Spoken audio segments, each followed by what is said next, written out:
I listened to her. I listened to her concerns and provided support. I tried to provide her with hope that eventually things would improve. So you listened to her concerns, and you'd agree with me that her concerns were, for example, that she actually was unable to sleep.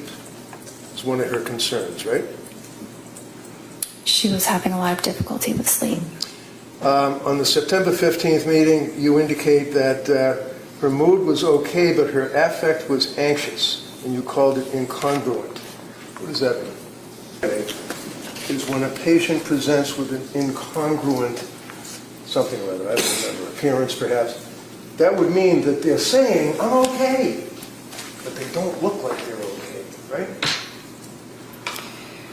Well, it could. I don't think her affect and her mood were really that incongruent at that time. I think that she didn't appear terribly depressed.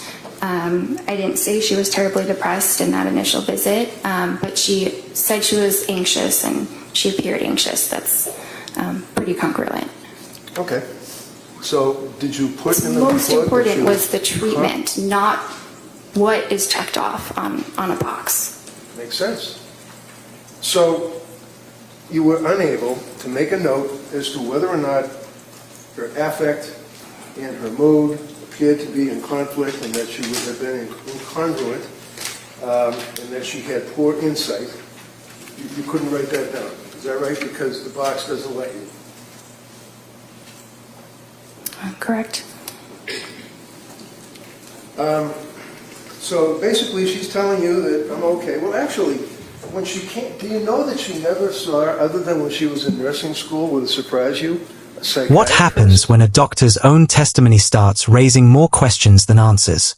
That's exactly where this courtroom exchange begins. The attorney is zeroing in on something that might sound minor at first: how long these therapy sessions actually lasted and what was documented in the medical records. The witness says the sessions lasted roughly 25 to 30 minutes. Yet the records repeatedly show a 17-minute therapy component. And that distinction becomes important because this isn't just about a stopwatch. It's about what was actually done for the patient and what was actually recorded. As the questioning continues, the attorney moves from session length into the substance of the treatment itself. The psychiatrist says she listened, offered emotional support, and tried to give the patient hope. But then comes the bigger question: what exactly did that therapy involve? And where is the detail showing what was discussed? The courtroom also begins examining inconsistencies in how the patient's mood and affect were documented, including whether the records accurately reflected what the doctor observed. And if the medical record is limited by checkboxes and computer options, how much important information could potentially be left out? Stay with this exchange, because the questioning is about to move from documentation to the patient's psychiatric history, postpartum status, anxiety, sleep problems, and ultimately the diagnosis and treatment she received. The sessions were for what, 17 minutes? No. How long were they? 25 to 30 minutes. So 25 to 30 minutes on the television, and were you face the TV screen with her for the full 25 minutes? Yes. And that's not noted in your records. It says 17 minutes on all your records, doesn't it? So if you look closely, it says the therapy component was for 17 minutes. It doesn't say the entire duration is 17 minutes. So what do you do when you're trying to give therapy as a psychiatrist to a patient that came to see you? What do you do? What do you do for therapy? It depends on the person. Well, how about Lucy Clancy? What did you do for therapy with her? I listened to her. I listened to her concerns and provided support. I tried to provide her with hope that eventually things would improve. So you listened to her concerns, and you'd agree with me that her concerns were, for example, that she actually was unable to sleep. It's one of her concerns, right? She was having a lot of difficulty with sleep. On the September 15th meeting, you indicate that her mood was okay, but her affect was anxious, and you called it incongruent. What does that mean?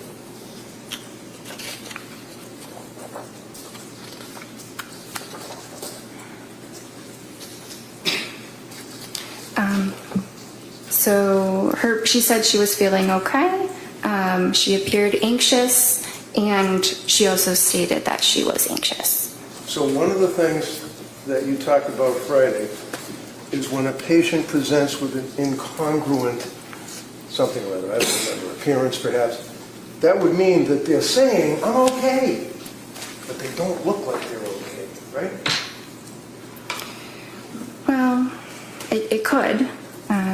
I don't think her affect and her mood were really that incongruent at that time. I think that she didn't appear terribly depressed.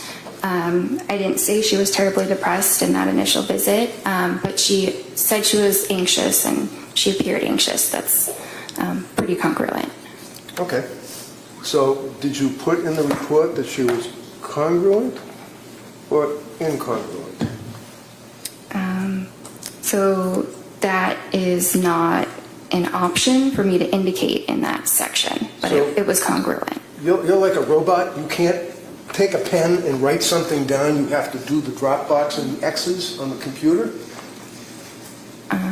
Well, if it's on the computer, I'm limited by the options that are up Why? there You're a doctor. Why are you limited? because of the technology. What technology? The fact that there's a form on a computer? You're trying to treat a human being who comes to you for help. And that's what's most important. What's most important was the treatment, not what is checked off on a box. Makes sense. So you were unable to make a note as to whether or not her affect and her mood appeared to be in conflict and that she would have been incongruent and that she had poor insight. You couldn't write that This down. is where the questioning gets particularly interesting. The attorney isn't simply asking whether the doctor treated the patient. He's challenging how thoroughly that treatment and evaluation were documented. The witness explains that the computer system limited what could be selected on the form, while the attorney pushes back with a very human point. A doctor is treating a person, not merely completing a checklist. That distinction matters because medical records can become extremely important when a treatment decision is later examined in court. Here, the witness maintains that the patient appeared anxious and that her mood and affect were essentially consistent, while the attorney highlights the inability to record certain observations in the available format. Then the focus shifts to something even more significant: the patient's psychiatric history. The testimony establishes that she apparently had very little previous psychiatric treatment, aside from a brief period involving Prozac while she was in nursing school. So the doctor was dealing with a patient who reportedly had limited prior psychiatric history, yet was now presenting with anxiety and difficulty sleeping.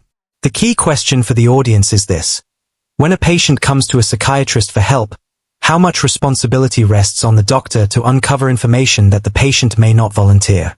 That issue becomes even more important as the questioning continues. You couldn't write that down. Is that right? Because the box doesn't let you. Correct.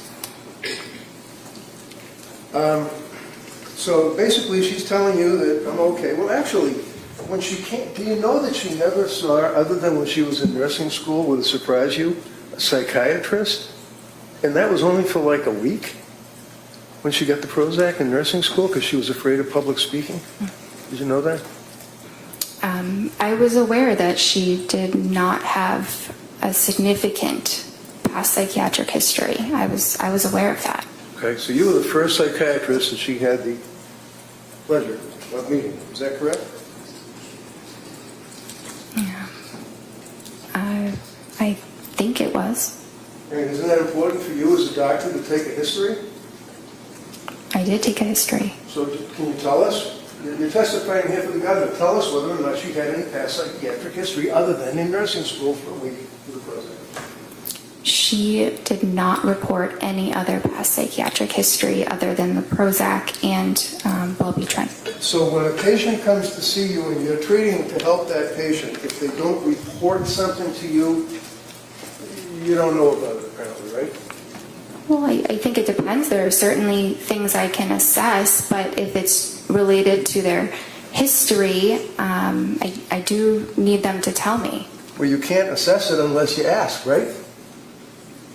Unless I ask, or they volunteer it, or they Of fill course, it we out in already talked forms. about the volunteering. How about you as a doctor, when you're evaluating a patient coming to you for help, do you ask them questions? Yes, You didn't ask her prior history. I did. What did she tell you? She said that her prior history was what we discussed about the Prozac in the nursing school. So, basically, other than hoping to give her hope, is what you said, for the therapy. How do you give someone hope for therapy? The other doctor. Try to encourage them and... What did you encourage her on September 15th? Sorry? What did you encourage her to give her hope on September 15th? What did I encourage her? Yeah.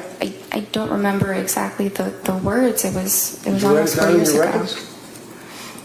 No, we don't write those details of Well, that's everything the that's therapy you're said. talking about, right? Yes? Yes. And you don't write down the therapy you give a patient in the records, right? Well, I write something about it. You write it I down- mentioned not- that. Excuse me. Hold on. So yes You or gotta let her- Hold on. You gotta let her finish the question. You listen to the question and answer just what they asked, okay? Go ahead. You could rephrase that question, Counsel. No, I'll let her answer it. All right. I mentioned that I provided supportive therapy. What is supportive therapy? It's listening to the patient's concerns and providing emotional support and validation. Now the testimony moves into one of the most important parts of this exchange, the actual clinical picture presented by the patient. According to the testimony, she was experiencing anxiety and significant difficulty sleeping, and the doctor knew she was postpartum. The attorney then raises postpartum depression and, more seriously, postpartum psychosis, asking about the relevant time frame. The witness answers that this can occur within roughly the first year, placing the patient within that period. That doesn't automatically establish that she had postpartum psychosis or even postpartum depression, but it explains why the attorney is drawing attention to that part of her history. The questioning is essentially asking the court to consider the broader circumstances surrounding her symptoms rather than looking at anxiety in isolation. At the same time, the doctor describes the therapy as supportive therapy, listening to concerns, offering emotional support, and providing validation. But when asked exactly what was said to give the patient hope, the witness cannot recall the specific words. That creates another tension between what was reportedly done during the appointment and what can actually be reconstructed from the records and testimony. And now the courtroom is moving toward the diagnoses and medications that followed. So, emotional support and validation, all sounds good. Here's a young woman who was what, 20, 29, 30 years old, came to see you? Yes. And came to see you for help, right? Yes. Told you she couldn't sleep and she was anxious, correct? Yes. You know that she was postpartum, correct? Yes. You know that as a patient who was postpartum. By the way, what is your opinion of the period of postpartum wherein one can have postpartum depression or, more importantly, postpartum psychosis? What's the time frame? It's typically 1 year.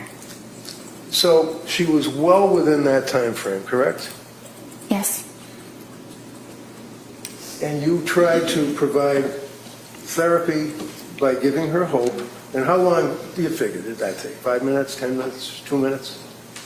I'm not sure. I think it was different in each session. Okay. So the only thing that you diagnosed Lindsay with on September 15th was GAD, Generalized Anxiety Disorder, correct? It was generalized anxiety disorder as well as an adjustment disorder with depressed mood. And you prescribed medications to her, right? Yes. And the So, What have we learned from this portion of the testimony? The courtroom has examined several key issues: the reported length of the patient sessions, what was actually documented in the medical records, the limitations of the electronic documentation system, the patient's limited prior psychiatric history, her anxiety and sleep difficulties, her postpartum status, and the type of therapy the psychiatrist says was provided.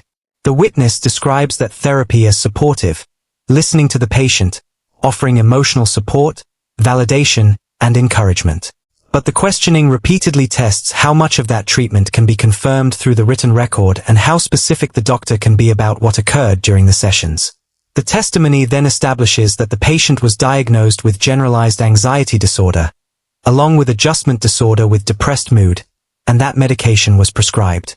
Importantly, this portion of the transcript does not by itself establish every fact or conclusion surrounding the larger case.